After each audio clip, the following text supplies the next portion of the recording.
Buka Alkitab kita, Kejadian pasal yang ke-6.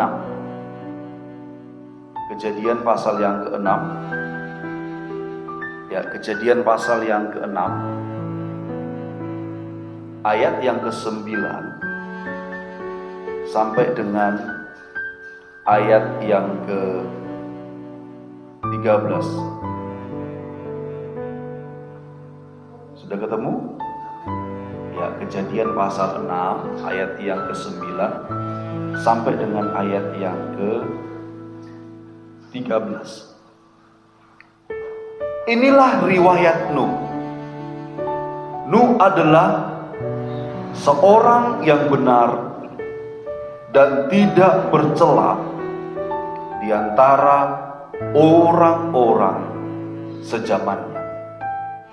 Dan Nuh itu hidup bergaul dengan Allah. Nuh memperanakkan 3 orang laki-laki, Sem, Ham, dan Yafet. Adapun bumi itu telah rusak di hadapan Allah dan penuh dengan kekerasan. Allah menilik bumi itu dan sungguhlah rusak benar. Sebab semua manusia menjalankan hidup yang rusak di bumi. Berfirmanlah Allah kepada Nuh, Aku telah memutuskan untuk mengakhiri hidup segala makhluk, sebab bumi telah penuh dengan kekerasan oleh mereka. Jadi aku akan memusnahkan mereka bersama dengan bumi. Bapak Ibu Saudaraku, tema kita di bulan ini adalah misi yang baru. Tema kita di bulan ini adalah misi dari Tuhan.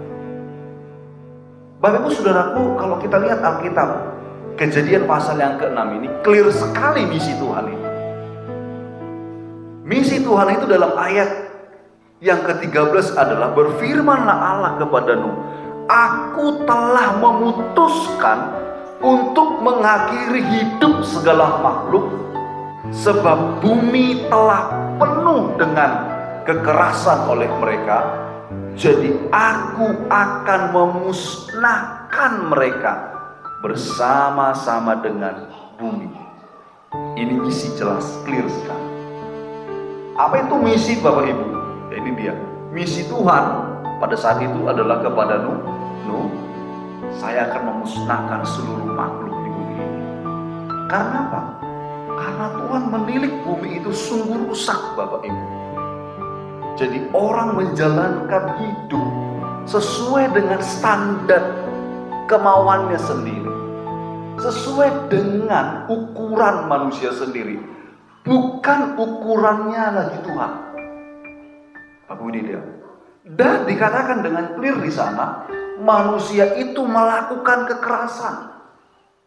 Bahkan di ayat-ayat sebelumnya dikatakan bahwa semua manusia itu sudah berdosa, saudara. Sehingga Tuhan berkata begini, Aku itu menyesal menciptakan manusia itu. Bahkan Bapak Ibu Saudaraku, dia berkata kepada Nuh, semua manusia itu harus dimusnahkan. Seakan-akan Tuhan itu menyesal menciptakan manusia, saudara. Makanya dia berkata kepada Nuh, ini misi saya. Ya, saya akan memusnahkan semua manusia ini karena tidak ada lagi yang benar. Saya akan hapuskan semua makhluk bumi ini, ya kan Bapak Ibu. Nah, saudara, kalau kita di minggu pertama sudah bicara tentang misi Allah, di minggu kedua ini adalah mengerjakan misi Allah itu. Amin Bapak Ibu. Minggu kedua ini kita bicara apa Bapak Ibu? Mengerjakan apapun misi Tuhan di dunia ini, yang hari-hari ini, di sekarang ini, mari kita kerjakan Bapak Ibu. Kalau misi Tuhan pada saat itu adalah, saudara, kita lihat, ya kalau dalam konteks Nuh, untuk menghakimi dunia ini, untuk memusnahkan dunia ini, maka saudara, Tuhan itu yang anehnya adalah Dia mencari mitra untuk mengerjakan misi ini. Bisa nggak Tuhan itu langsung menghapuskan dunia saat itu? Bisa. Bisa nggak? Bisa nggak langsung air bah datang? Bisa nggak langsung mungkin air belerang datang? Atau mungkin hujan, ya kan saudaraku? Ataupun banjir dan sebagainya? Bisa nggak? Bisa. Tapi di sini aneh sekali firman Tuhan, bahwa Tuhan itu Bapak Ibu berkolaborasi dengan manusia, ya, untuk mengerjakan misi ini. Saudaraku, poin pertama yang kita lihat hari ini untuk mengerjakan misi Tuhan adalah dalam ayat yang ke-9.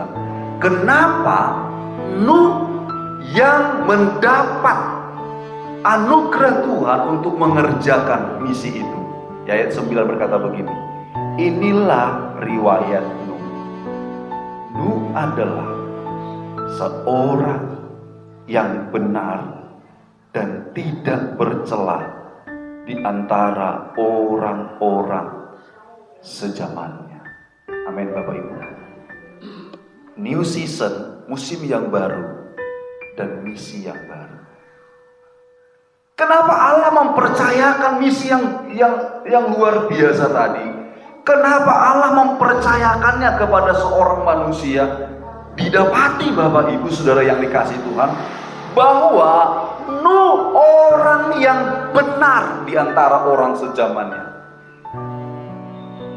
Bapak Ibu Saudaraku, orang yang bisa dipercaya untuk mengerjakan misi Tuhan adalah orang yang hidupnya benar di hadapan Tuhan. Amin. Saudaraku, sekarang saya berpikir secara manusia seperti ini. Loh, kenapa Tuhan gak langsung saja menghapuskan dunia itu? Kenapa Tuhan gak langsung saja menghabisi semuanya? Ternyata Bapak Ibu ada sebuah makna yang luar biasa. Tuhan masih mendapati ada orang yang benar pada zaman itu, saudara. Bapak Ibu Saudaraku, mencari orang yang benar di zaman ya sekarang ini sangat sulit.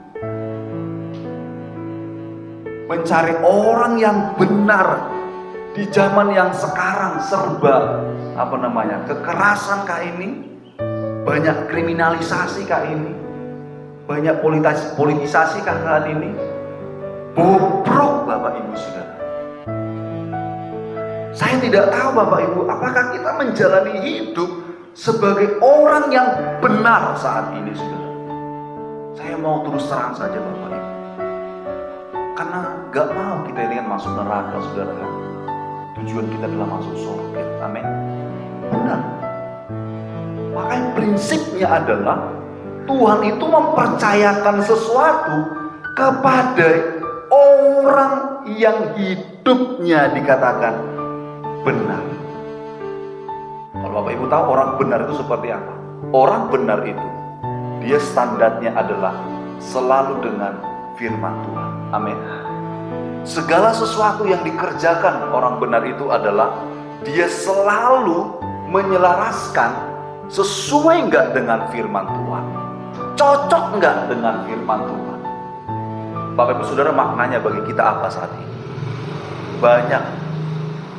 Zaman kita sekarang adalah zaman yang sangat rusak, betul? Zaman sekarang ini Bapak Ibu, zaman yang dimana orang tidak lagi peduli dengan kebenaran. Ada yang viral sekarang, kebakaran di Amerika Serikat. Benar? Bayangkan saudara, api itu seakan-akan tidak terpadamkan. Rumah ludes, apalagi kota ludes. Sampai kebingungan pemerintahan apa memadamkan.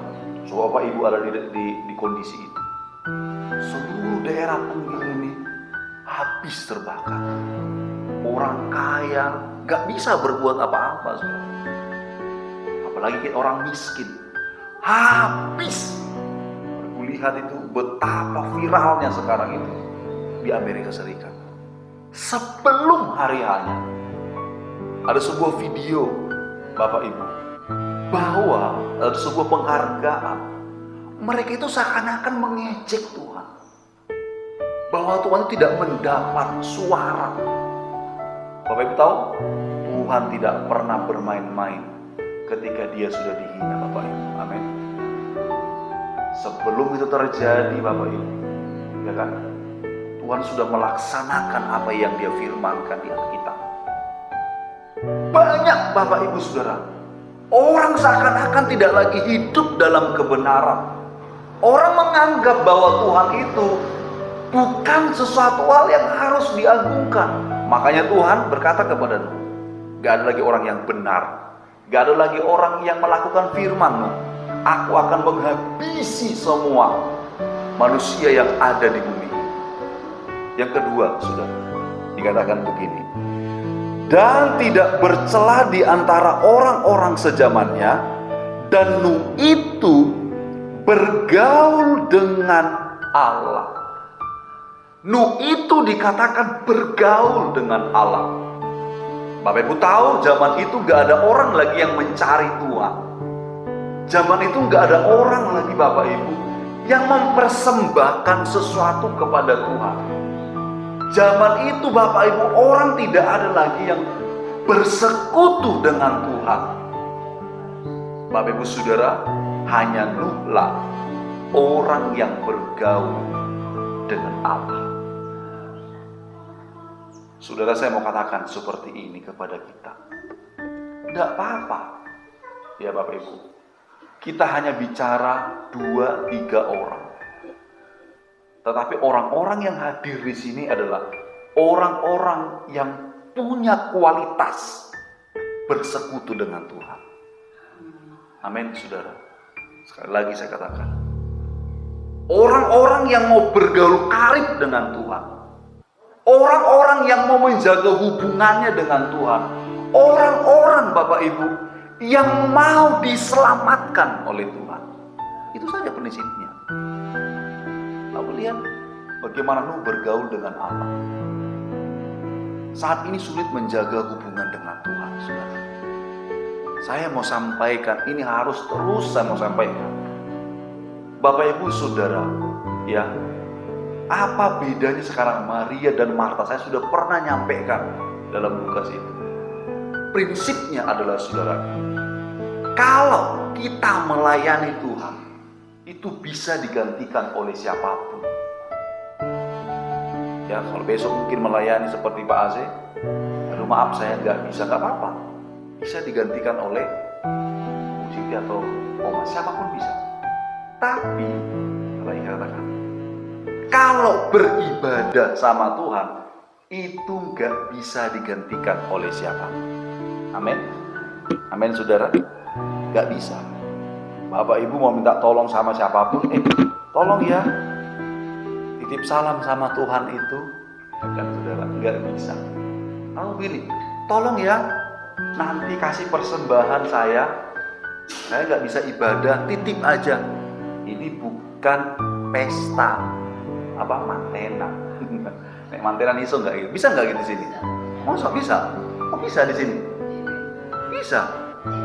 Titip bisa. Gitu ya, baru tahu saya. Baru bener bisa di sini gitu. Lah terus dia pastikan masukkan nggak itu nanti? Lah, kenapa? Saya pikir di sini itu harus ikut. Jadi saya itu kemana-mana itu datang, Bapak Ibu. Padahal sibuk gitu kan. Jadi ya setelah datang, ternyata bisa ya poinnya. Ya gitu. Karena saya pikir kami seperti Sumatera itu memang harus hadir karena hubungannya dengan marga. Saya pikir begitu. Baru tahu saya hari ini.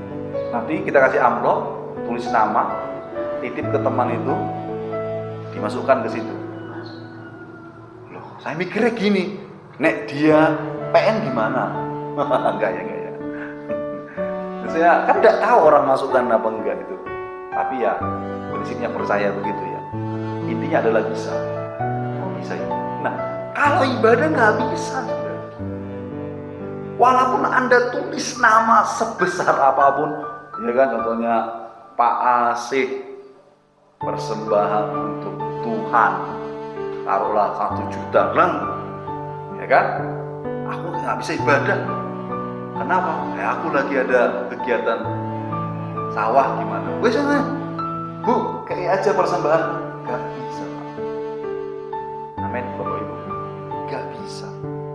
Harus pribadi kita yang datang beribadah. Gak tergantikan posisi Bapak Ibu. Karena apa? Jiwa kita, mulut kita yang harus memuji Tuhan, saudara.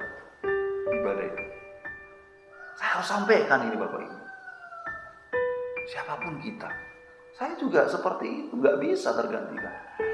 Mau Bapak Ibu doa di rumah, baca Alkitab di rumah, gak bisa digantikan oleh siapapun. Amin.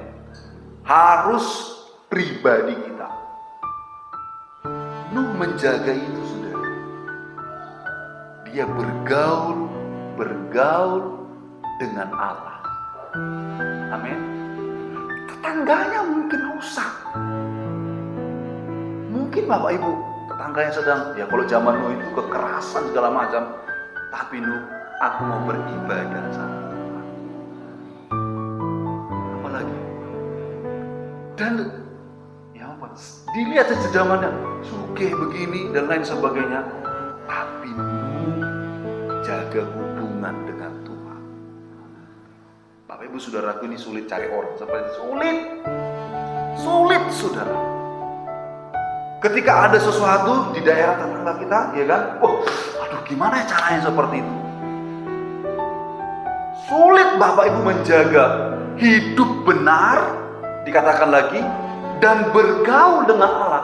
Kenapa Tuhan mempercayakan misi kepada orang seperti ini? Karena hidupnya benar dan bergaul dengan Allah. Tuhan gak akan mungkin mempercayakan sesuatu kepada orang yang rusak hidupnya. Gak mungkin. Amin. Saudara, nanti saya merenungkan kemarin. Kenapa Tuhan itu tidak mempercayakan berkatnya ke sini? Kenapa Tuhan tidak mempercayakan ininya ke sini?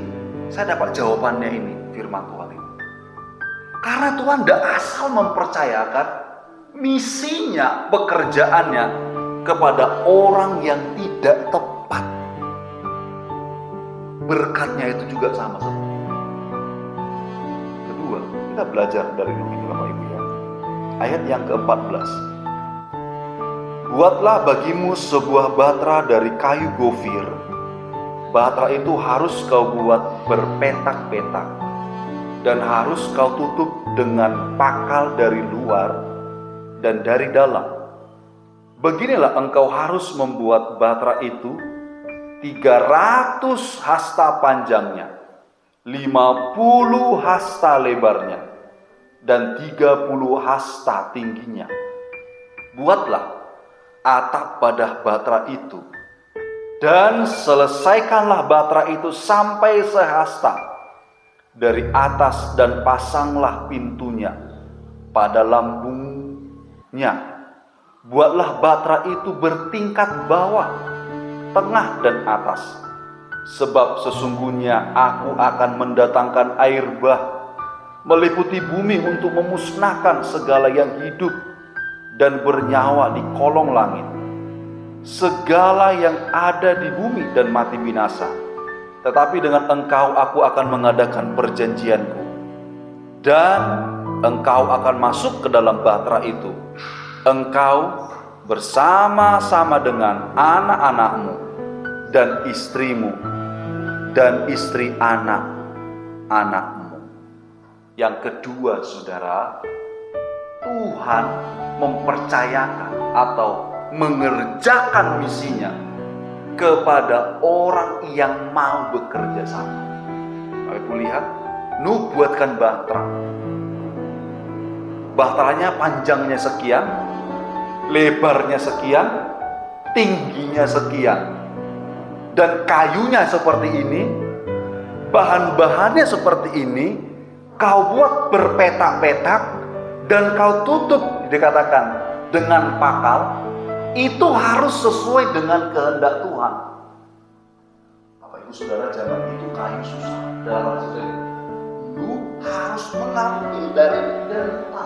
Benar?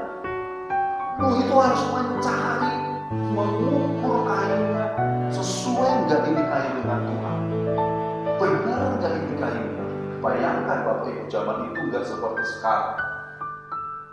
Dia harus mengajak keluarganya. Ini dia, bayangkan. Dan dia membuat itu di atas gunung Bapak Ibu. Wah, ini berat pekerjaannya. Tapi melakukan itu dengan taat Bapak Ibu. Amin, saudara. Ini dia. Orang yang dipercayakan Tuhan misi adalah orang yang mau mengerjakan misi itu dengan hati yang taat. Dia nggak bersungguh-sungguh, Tuhan ini kok susah sekali sih. Kenapa nggak langsung aja sediakan bahtera? Kenapa sih Tuhan nggak langsung begini saja? Enggak. Nuh itu mengerjakan Bapak Ibu. Diajaknya anak-anaknya, diajaknya keluarganya. Ayo kita mengerjakan pekerjaan Allah. Amin. Ayo kita melakukan pekerjaan Tuhan. Bapak Ibu saudaraku, ya, inilah misi Tuhan di dunia ini. Tuhan percayakan kepada Bapak Ibu saudara. Mungkin gak dipercayakan pekerjaan yang besar, pelayanan yang besar, mungkin tidak. Tapi ada satu hal yang Tuhan percayakan. Apa itu Bapak Ibu? Bapak Ibu jadi imam, beribadah kepada Tuhan. Amin. Ada yang Tuhan lihat, apa itu Bapak Ibu? Hiduplah benar, bergaulah dengan Allah. Ini sebuah misi. Kenapa? Untuk misi penyelamatan di dunia ini adalah orang yang benar dan hidupnya bergaul dengan Allah. Saya akhiri firman Tuhan pada saat ini. Bila firman ini dapat memberkati kita semua. Puji Tuhan. Haleluya Yesus. Bapa, ku persembahkan sebagai persembahan yang hidup, kudus. Mari kita bangkit berdiri.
Zaman ini semakin rusak. Zaman ini semakin banyak orang yang melakukan dosa. Kita harus hidup benar. Hiduplah dengan benar. Bergaullah dengan Allah. Orang mungkin setiap hari melakukan dosa, melakukan dosa. Bapak Ibu harus berbeda dengan yang lain. Bapak Ibu harus tampil berbeda dengan yang lain. Bergaulah dengan Tuhan.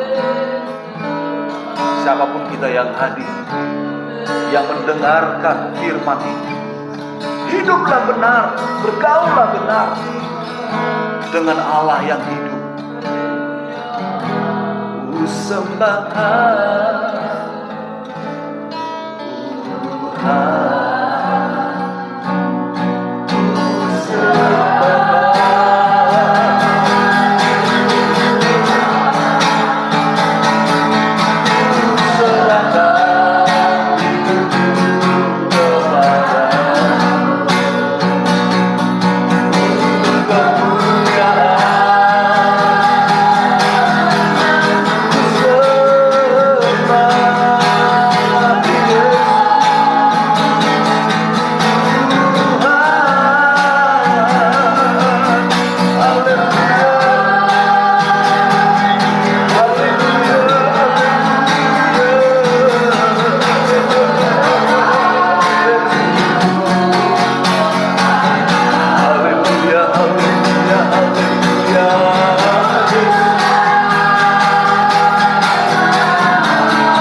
Terima kasih Tuhan.